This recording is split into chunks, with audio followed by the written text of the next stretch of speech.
there is a lot of construction going on in the building right next to me, and they have a generator on, so I'm hoping that noise won't be too distracting in this video. I'll try to talk as loudly as I can.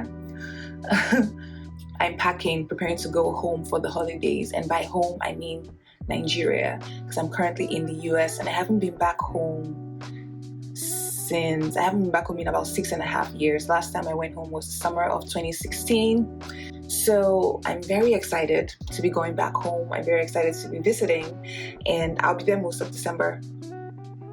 I can't say where yet, but I will tell you when I get back.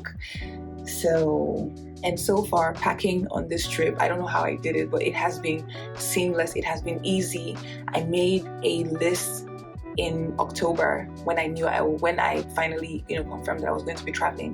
I made a list in October of the things that I wanted to be traveling with, and I wanted to make sure that I wasn't going to overpack, because we do have very good fashion back home. So I'm hoping I can do some shopping, buy some Afrocentric clothing, some fabric that I will bring back. And so I'm not packing too many clothes. Most of the things that I'm taking are basics. I'm taking lots of basic tops and a couple of loungy dresses, and I'm also taking some basic bottoms, a couple pair of jeans and sneakers, but I'm not really expecting to go to any specific type of parties there. I do have a wedding. That's not true. I do have a wedding that I will be attending, but if you've ever been to a Nigerian wedding, the weddings come with their own outfits. So the outfit is being made back home. I have a tailor that's making that, that's getting that custom made for me back home. But other than that, I have no other things to pack in terms of outfit, nothing specific. And besides the wedding and spending time with my family and just being at home with my sibling and my parents, I don't really have a lot of plans set in stone, which is fun for me. I like to go with the flow. I like to have like a broad idea of a plan of what a couple of days will look like, but I don't like to be too set in stone, especially when I don't know what to expect. And I don't know what to expect because I haven't been home in such a long time. So my plan is, if anything does pop up and I have to go to a party or an event or whatever, then I would just go shopping, and that will be fun. I also think I might hit a couple of other countries before coming back to the new year, but right now I am focusing on the one trip. Another thing that I've been trying to figure out is what I'm going to do in terms of content creating.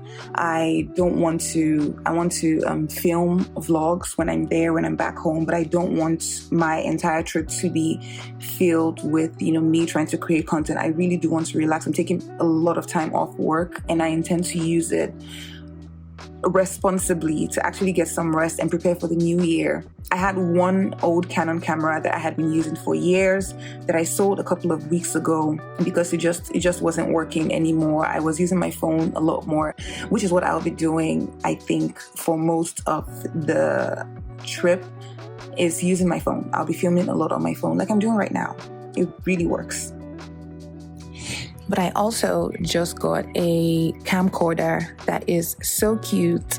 I've had my eye on it for such a long time. It had been in my cart, but I finally decided I wanted to shoot film-like content on this trip. But I decided to finally get it, and instead next year work towards getting a proper, probably a DSLR camera that will, I think, really optimize my shooting and my content. But right now, I like what I've got going on, and it works for me.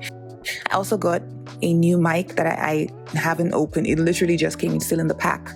So I'm packing these for the trip, but also other things that are essential, both content-related essentials and non-content-related essentials, like travel documents, for example. That is important, whether you're creating content or not. So are adapters, and especially travel adapters. I never forget travel adapters, and I'm glad that these ones still work. And then there are other things that I'm packing, like external storage devices. I have my tiny SSD that is very portable. I can take anywhere. It literally just slips in my bag. But I also have my big external hard drive, my 8 terabyte hard drive that has all, my life is in here, content-wise. And then tripods and extra batteries, especially if you're using the camcorder. I bought another set of batteries outside the set that came with the camcorder itself. I just didn't want to be caught in a situation where I would run out of battery or filming space. So I'm going to keep packing, but to test out this new camcorder that I just got, I'm going to film with it. I think that would be really cute, and that way I can really practice using the camera and get a feel for what it's like before I actually get to my destination.